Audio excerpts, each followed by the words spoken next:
Hello, good morning all of you. आज हम next part पढ़ने जा रहे हैं जिसका नाम है रेजिस्टेंस।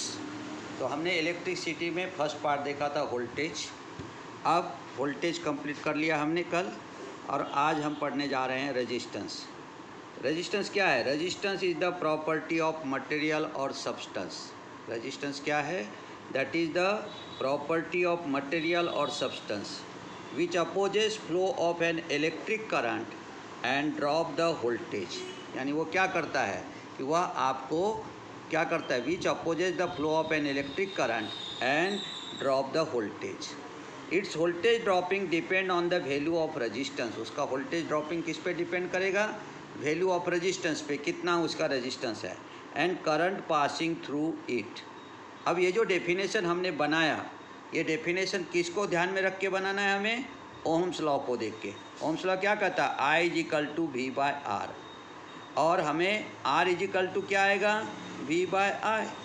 तो हमें यहाँ पे R जो है वो इन्वर्सली प्रोपोर्शनल है करंट के साथ में, और इसलिए यहाँ पे कहा जाता है कि resistance is the property of material और सब्सटेंस। रेजिस्टेंस क्या है कि रेजिस्टेंस जो है किसी भी मटेरियल का, किसी भी सब्सटेंस का प्रॉपर्टी है। अब which opposes flow of an electric current, वो इलेक्ट्रिक करंट को फ्लो करेगा। लेकिन जब वो इलेक्ट्रिक करंट को फ्लो करता है, अपोज करता है, जब opposes the flow of an electric current, तो जब वो इलेक्ट्रिक करंट को अपोज करता है तो उस समय वो क्या करता है? तो ड्रॉप द वोल्टेज, यानी वोल्टेज को वो क्या करेगा? ड्रॉप करेगा, यानी कम करेगा। अगर हमारे पास 10 वोल्ट है और हमने कोई रेजिस्टेंस लगाया और उसने अगर 2 वोल्ट ड्रॉप कर दिया तो मेरे पास मिलेंगे 8 वोल्ट। लेकिन 2 वोल्ट जो ड्रॉप करेगा वो किस पे डिपेंड करेगा? तो वो डिपेंड करेगा क्या? It's voltage dropping depends on value of resistance, यानी वो रेजिस्टेंस की कीमत कितनी है उस पे। And current passing through it, यानी उससे करंट कितना पास हुआ उस पे आपको डिपेंड करेगा उसको वोल्टेज ड्रॉपिंग। तो हमें लगता है आपको ध्यान में आएगा। क्या कहेंगे हम? Resistance is the property of material और substance which opposes flow of an electric current and drop the voltage। its voltage dropping depends on the value of resistance and current passing through it। resistance is shortly denoted by R। जब भी हम definition बनाएंगे तो हमें Ohm's law को ध्यान में रखना है। I is equal to V by R और R is equal to V by I. अगर ये आपको ध्यान में है तो हम इजीली रेजिस्टेंस का डेफिनेशन बनाते हैं। सिंपल डेफिनेशन तो एक ही बोलता है कि resistance is the property of substance और material which opposes the flow of an electric current. हमें वहीं तक नहीं रहना है, हमें ओम्स लॉ को ध्यान में रख के डिफाइन करना चाहिए, जिससे हमारे सब दिमाग में फिट हो जाता है कि रेजिस्टेंस का वर्क क्या है, वो पता चल जाता है। तो इसलिए आपको ये डेफिनेशन दिया हुआ है कि resistance is the property of the substance which opposes the flow of an electric current and drop the voltage। its voltage dropping depends on value of resistance and current passing through it। यानी resistance की value कितना है और उसमें से कितना current pass हो रहा है उस पे उसका वोल्टेज ड्रॉपिंग डिपेंड रहता है। जैसे ओम्स लॉ क्या कहता है? V is equal to I into R. अगर इस डेफिनेशन में देखा जाए तो हमने तीनों पॉइंट को दिखा दिया है आपको। पहला पॉइंट में हमने दिखाया कि resistance is the property of substance and material which opposes flow of an electric current, current को अपोज कर रहा है, इन्वर्सली प्रोपोर्शनल है, इसका मतलब अपोज कर रहा है। पहला पॉइंट दिखाया। दूसरा दिखाया drop the voltage, V is equal to I into R, यानी ड्रॉप द वोल्टेज। कितना ड्रॉप करेगा? It's voltage dropping depends on the value of resistance. उसका वोल्टेज ड्रॉपिंग करेगा depends on the value of resistance and current passing through it, उसमें से कितना current pass हुआ उस पर डिपेंड करेगा। Resistance is shortly denoted by capital R, उसको कैपिटल आर से डिनोट करते हैं। And unit of resistance is ohm. Ohm क्या है? रेजिस्टेंस का यूनिट है। रेजिस्टेंस का यूनिट क्या है यहाँ पे? Ohm. Ohm is the smallest unit of resistance, यानी जो स्मॉलेस्ट यूनिट है, वैसे तो मिली ओहम और माइक्रो ओहम होते हैं, लेकिन उतना हम वैल्यू नीचे नहीं जाते, तो स्मॉलेस्ट वैल्यू को हम समझते हैं यहाँ पे ohm. Hence it is divided into higher unit. यानी 1 kilo ohm is equal to 1000 ohm और 10⁻³ ओहम। शॉर्टली हम लिखेंगे 10⁻³ ओहम और वैसे देखा जाए तो 1000 ohm. Mega ohm is equal to 10 lakh ohm है, ये 10 लाख ओहम है, या उसी को लिखेंगे 10⁻6 ओहम। सिंबल जो है resistance, symbol of the resistance is, हम कैसे करेंगे यहाँ पे, ये देखो यहाँ से स्टार्ट किया और इस तरह से हम उसको नीचे से करेंगे। हमने आपको फर्स्ट डे में पढ़ाया था close circuit. Close circuit degree में हमने 360 डिग्री का रोटेशन बताया था। जब आप 360 डिग्री को कंप्लीट करेंगे तो जैसे यहाँ से हाफ आया टॉप पे, तो बॉटम से उसे क्लोज करना चाहिए। तो रेजिस्टेंस को जब भी स्टार्ट करेंगे, तो जैसे अभी मैंने यहाँ से बॉटम से स्टार्ट किया फॉर एग्जांपल, तो मैं उसको टॉप से क्लोज करूँगा, और अगर मैंने टॉप से स्टार्ट किया तो मैं उसे बॉटम से करेंगे। इसको झिगझैग फंक्शन से क्यों निकालते, क्योंकि ये करंट को अपोज करता है, इसलिए इसको हम इस प्रकार से झिगझैग में निकालते।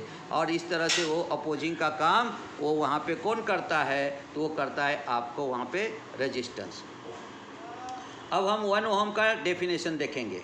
When 1 volt potential difference applied to the conductor, अगर किसी कंडक्टर बोलो या रजिस्टर बोलो, अगर हम उसको 1 वोल्ट अप्लाइड करते हैं तो 1 वोल्ट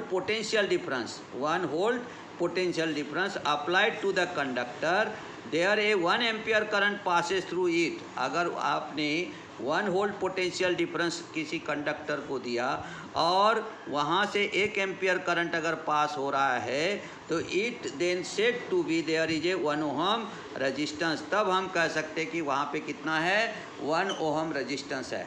तो अगर आपको डेफिनेशन ओहम का बनाना तो क्या कहेंगे, when 1 volt potential difference applied to the conductor, there is a 1 ampere current passes through it, then said to be there is a 1 ohm resistance। हम एग्जाम्पल बाद में बताते हैं आपको।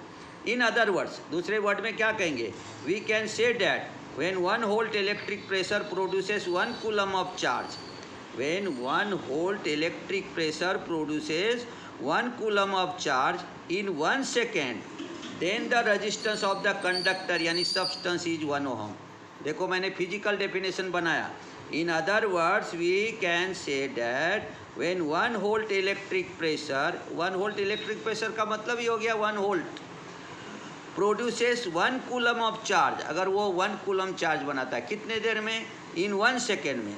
तो 1 वोल्ट इलेक्ट्रिक प्रेशर दिया, 1 कूलम चार्ज बनाया कितने देर में, 1 सेकेंड में, then resistance of that conductor substance is 1 ohm.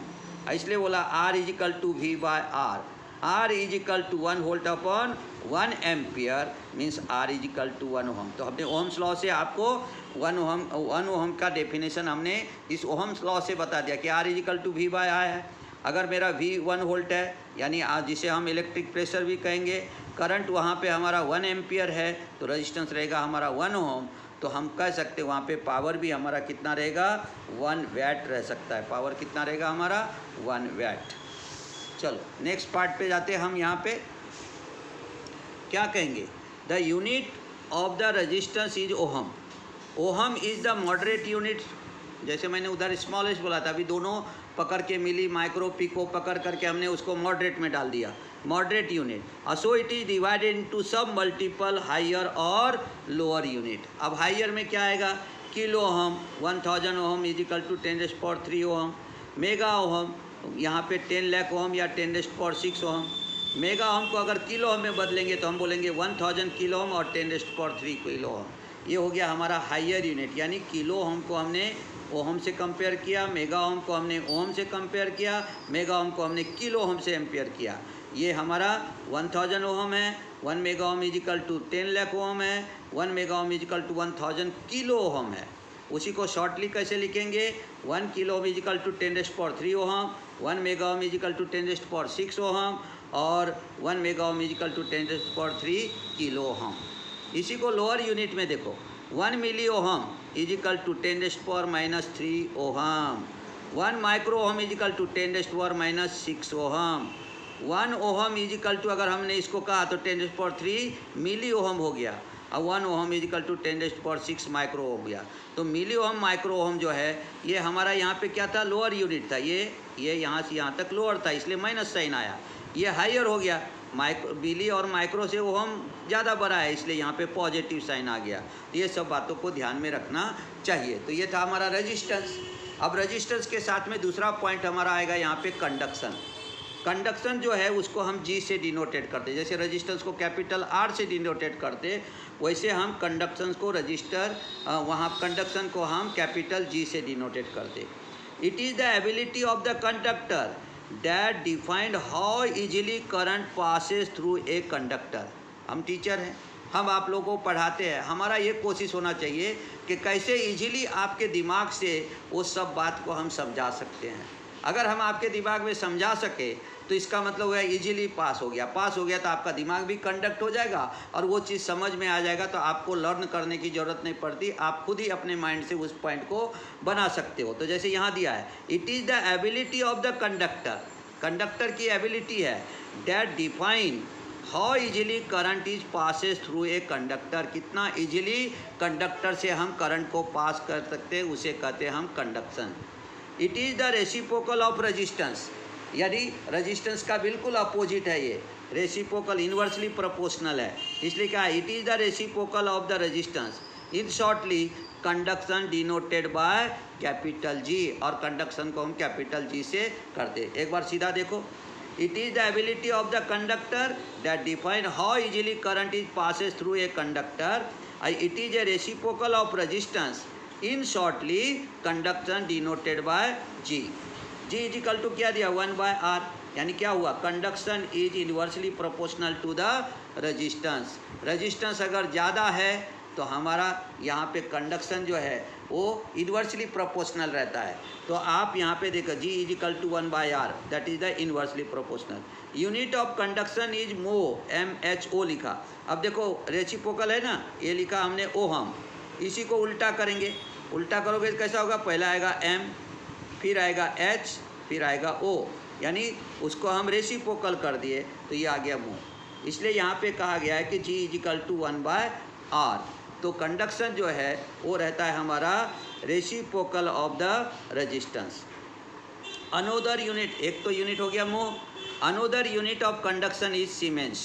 आप उसको सीमेंस से भी, सीमेंस जो भी है वह भी उसका क्या है, वह आपका वहाँ पे जो है वो है उसका यूनिट। तो ये हो गया another unit of conduction is the siemens. Law of resistance के बारे में देखो, जैसे ए पॉइंट पे मैंने केवल उसका हेडिंग दिया है, the resistance R denoted by conductor depend on the following factor. कौन कौन से फॉलो करते, पहला directly proportional to the length of conductor, यानी जो वायर है उसके लेंथ पे डिपेंड करता है वो कितने प्रोपोर्शनल में है। तो दिया है यहाँ पे directly proportional to the length of conductor. Inversely proportional to the cross sectional area of the conductor, ये वर्ड को ध्यान में रखना। क्या ध्यान में रखना है कि inversely proportional to the cross sectional area of the conductor, conductor के क्रॉस सेक्शनल एरिया पे वो डिपेंड करेगा। नेचर ऑफ कंडक्टिंग मटेरियल, जिसे हम यहाँ पे रो से क्या करते, डिनोटेड करते, और उसी को कहते RHO, रो, यानी नेचर ऑफ कंडक्टिंग मटेरियल पे डिपेंड करेगा।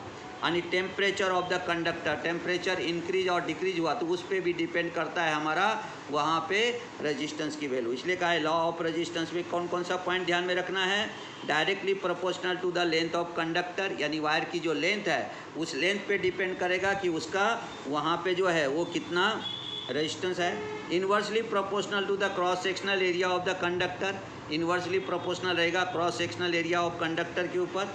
नेचर ऑफ कंडक्टिंग मटेरियल रहेगा रो, और यहाँ पे और टेम्परेचर ऑफ द कंडक्टर उस पर वो डिपेंड करता है। R इज इक्वल टू क्या लिया हमने, रो 1/A। रो को हम इस तरह से भी डिनोटेड करते, it is the resistivity of the conductor. A unit of resistivity is ohm metre, यानी उसको हम ओहम मीटर में लिखते। तो हमारा जो रजिस्टिविटी रहता है, यूनिट ऑफ रजिस्टिविटी, वो ओहम मीटर में है। ये रो है, रो का चयन क्या, इसे भी रो कहेंगे, आप इसको 9 के जैसा भी ऐसे लिख सकते हो, तो इससे भी रो तैयार हो जाता है, या ऐसे हमने P दिखा दिया उससे भी पता चल जाता है। तो ये हो गया रजिस्टिविटी ऑफ द कंडक्टर, और इसी को कहेंगे हम unit of resistivity is ohm metre, इसे हम ओहम मीटर कहेंगे। तो इस प्रकार से ये हमारा था यहाँ पे रजिस्टेंस की ये। तो अगर आपको ये समझ में आया होगा तो आज हम यहाँ तक ही रुकेंगे। और इसको समझ लीजिए, और इसको समझने के बाद आप इसे लाइक कीजिए, सब्सक्राइब कीजिए और शेयर कीजिए। अगर कोई कमेंट्स है पॉजिटिव और निगेटिव, जिस साइड से भी कमेंट्स हो कमेंट दीजिए, हाँ, हम उसमें मॉडिफाइड करेंगे। थैंक यू, मिलते हैं कल फिर से, धन्यवाद।